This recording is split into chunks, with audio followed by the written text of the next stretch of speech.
Your favourite line that your character ever said in any of the films that you starred in? I thought we'd start at this end with the wonderful Nick Moran. Hello, beautiful.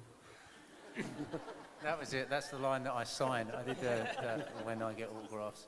I creeped quite a lot of people out with that, and I was very, very pleased it stayed in the film. So, yes, that's mine.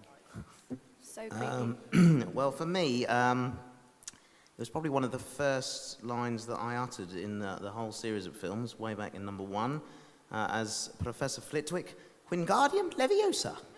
I think for me would be the one, and it's the one everyone wants me to do when I meet them. So yeah, I often hold little charms classes for little groups of fans. So we could do one now if you want. Do you want to do a charms class?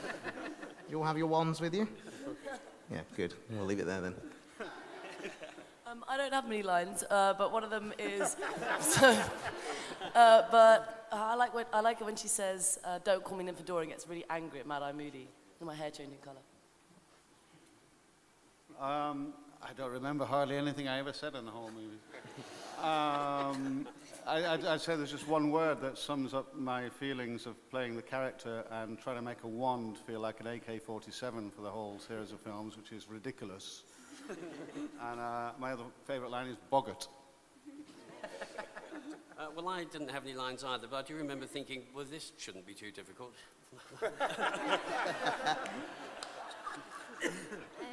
I don't know, I think all Luna's lines are sort of winners. She's always said something funny. But I like "You're just as sane as I am," because it just gives no comfort at all to whoever she says it to. My favourite line is actually one of Daniel's, because my first day's work, one of my first shots, was walking away from Dumbledore's desk. And I said to Chris Columbus, "Oh, I'd really love an exit line." And he said, "Well, let's go again. We'll shoot something and just make something up." And we didn't tell Daniel, and who was only waist high. And I turned around to him, unexpectedly to him, and I said, "Let us hope Mr. Potter will always be around to save the day." And he looked up at me and he puffed his chest out and he said, "Don't worry, I will be." Which is pretty impressive for a 12-year-old, and he's stayed that impressive ever since. I think my favourite line that I got to say, which I haven't seen yet, so I hope it's still in, might be cut, is the moment that she stands up in the Forbidden Forest and says, "Dead."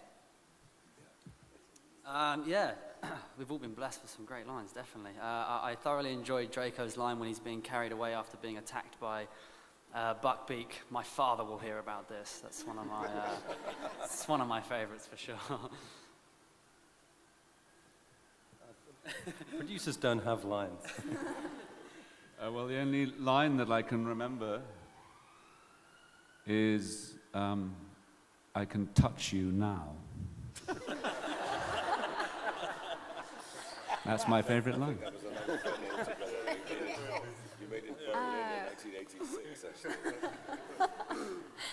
My favourite line is, "I'm going to bed before either of you come up with another clever idea to get us killed, or worse, expelled." And I remember just getting so much joy out of saying that I think I would have been 11 or 12, and it just seemed like the wittiest, cleverest line, and yeah, it was great. Actually, when you said that, I still remembered the line that I say after that. She needs to sort her priorities. Yeah. That just really popped into my head. Yeah, it's hard to think of it. I don't know, it's all kind of a blur. I remember saying, I say bloody a lot. No, I always got a thrill from saying bloody because it was kind of like a rude word. So, yeah.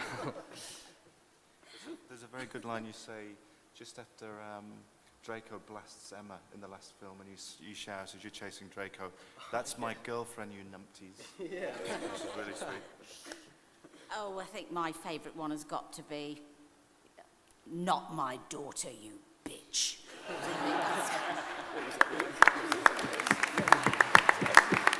So incongruous. I couldn't believe Mrs. Weasley said it when I read it. I couldn't believe it, so it's fabulous to say. I guess my favourite was in Diagon Alley in the first one, saying, "You're Harry Potter. You're the one who got away from you know who." My second favourite was in a Bond movie where He stuck a 45 to my head, and I said, "Can't you just say hello like anybody else?" Well, I hardly ever knew my lines in the film anyway. So but the ones I did remember.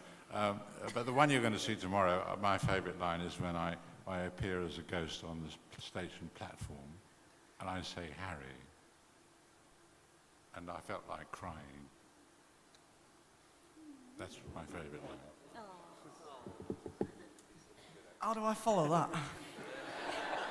I think it was just a line that really, for 10 years, really summed up Neville, and it was in number 2, and it was just when he's hanging from the chandelier and he says, "Why is it always me?" I probably have to choose my first ever line that actually wasn't in the script and only happened on the platform 9 3/4 with "Good luck to Harry." That was the beginning, and I ended on the same set, the end of the journey, so it was a complete cycle. I've actually got 2. The first one would be in the first movie when I sounded like I'd just swallowed a load of helium and said, "Honestly, woman, you call yourself our mother." So I remember being really excited, because if I actually said that to my mum, I'd probably be ducking for a smack. So, and my second one would be "Mischief Managed," which I think sums up the characters pretty well. I think my favourite line would be in Deathly Hallows Part 1 when Harry and Ginny are just kissing, and George creeps right behind them and just goes, "Morning." It's probably the most uncomfortable moment, I think, for Harry to go through. Nat says she had no lines, and I've got fewer lines than Nat, so I don't know where that puts me. I had to say "Mad Eye's dead," and that was my dad, so that was good fun.